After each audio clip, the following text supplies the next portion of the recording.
Hello friends! We're here today to talk with you about squatting, and this was a requested video a while back, but I wanted to be able to be barefoot with the kids and so you could really see our feet and how they're moving. So we waited until spring. It's still pretty cold ground though, isn't it? Yep. Yep. You know, freezing. But, and there is so much good information online about squatting, progressions to do, and also the health benefits of it. But all of that that I researched at least, was kind of in the context of learning how to squat on flat floors, in your exercise routine, that sort of thing. Yeah. And so we wanted to talk about the squat as a human movement that is very, very functional in a kind of bushcrafty sense. And the reason has a lot to do with, okay, there's that question of what are the most important things in a survival situation?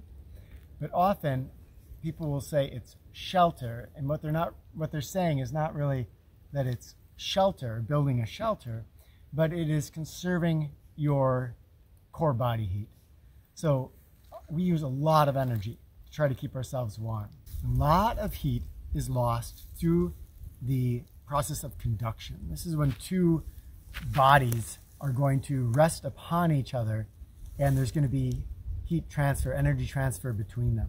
So when I sit down and I'm, let's say, foraging for ground nut, or I'm trying to get a fire started, there's a lot of my body that's contacting the ground, and there's a fair amount of heat loss.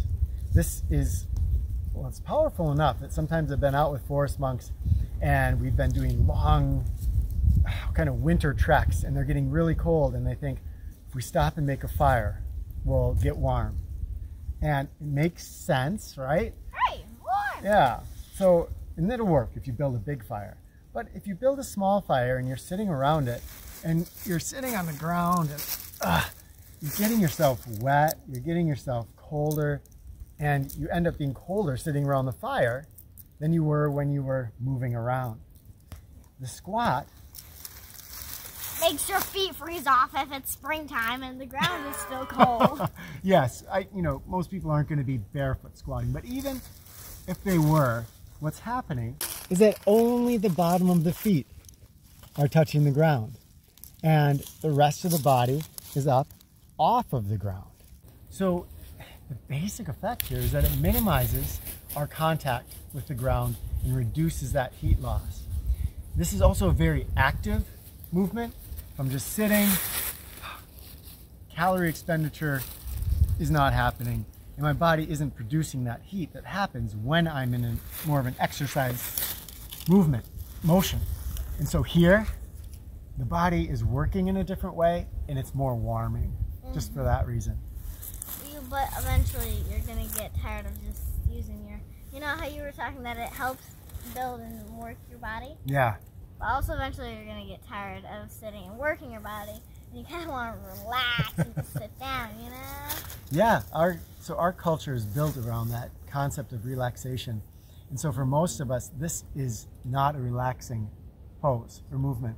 But over time, it can be. And we'll talk about today how to, in the forest, progress your squat.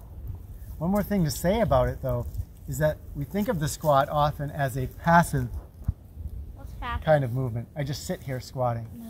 But squatting is actually very active. You girls can even kind of wander around, right?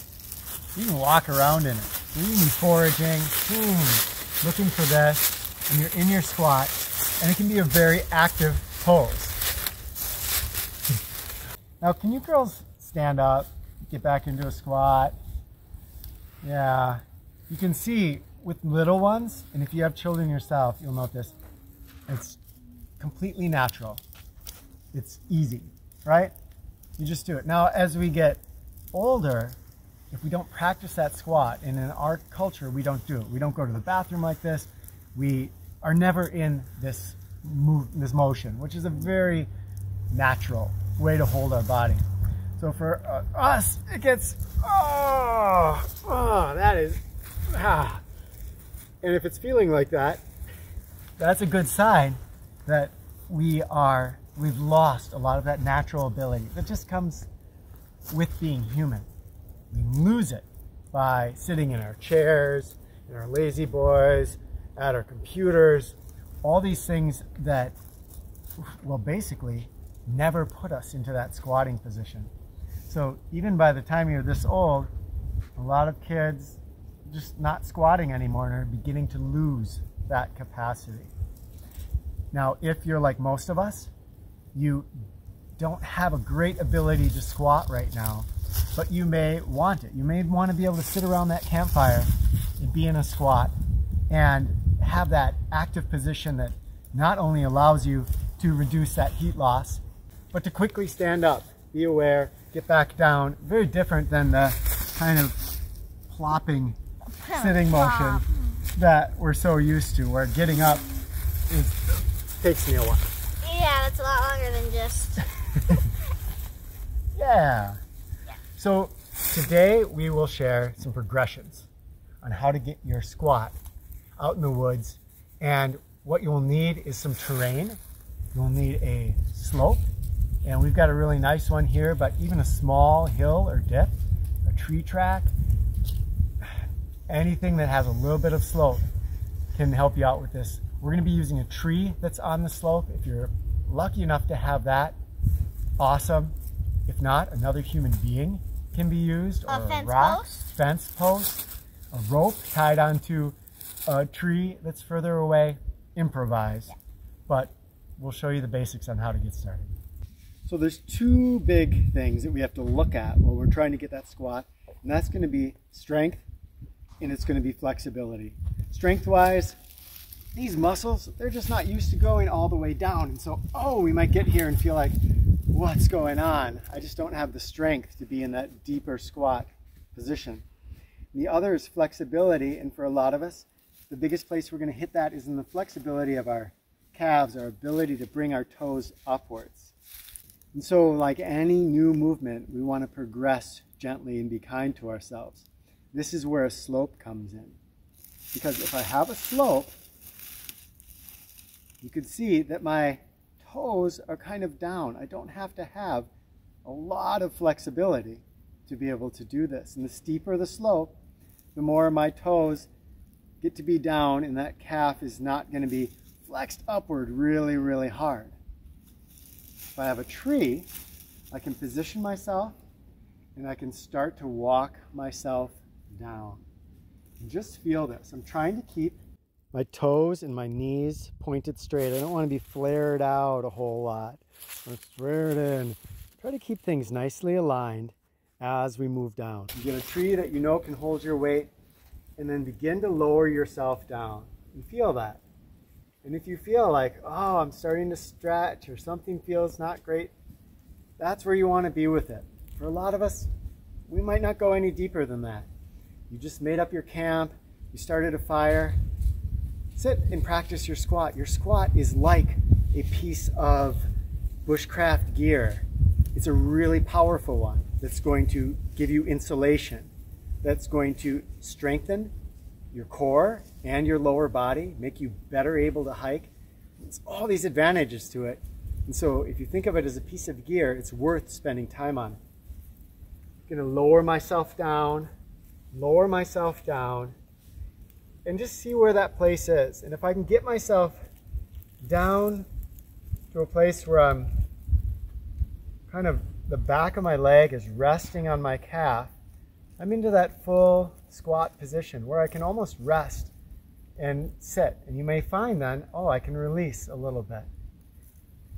If you try to get back up and it's just too much, you can use this tree to help yourself a little bit. Yeah. And then I find I can get myself back up. If it's still too much, which it may be, it's fine. Just do whatever you need to do to get yourself back up to standing, and then get back into your position. Now, the beautiful thing about a slope is you can then next time find a slope that when you're good at this and you can feel, this is nice, I can do this, and I feel comfortable and mobile in that squat position, then I can get in a place where it's a little bit flatter and a little bit flatter. If I circle to this side, sometimes a slope like this is just going to be enough to stretch my calves. And so I can sit there and let that stretch a little bit. Here again, I can do that exercise and feel myself go down. Now this slope, this is too much for me. So if I try to squat here, down I go. So here's a place where I can work on getting my squat flexibility and strength. I can grab and just see if I can start to use my muscles to keep me supported instead of just my hands. And this slope's a little aggressive for me, but if I had a little bit less of one, then I could use that to graduate myself. So again, like anything else, progress at your speed, but using this idea of a slope and something to grab onto will give you this great tool to be able to develop the musculature and the flexibility to have the squat as a brand new bushcraft item in your pack. All right, my friends, tell me if you can squat and if you enjoy it, what you use it for. Gardening, do you go to the bathroom squatting? A lot of people are into squatty potties. And if you can't, have you tried? What have the roadblocks been for you in getting your squat? And maybe we can talk down there in the comments and see if we can help you to get your squat. All right, love to you all, and we'll talk with you in the comments.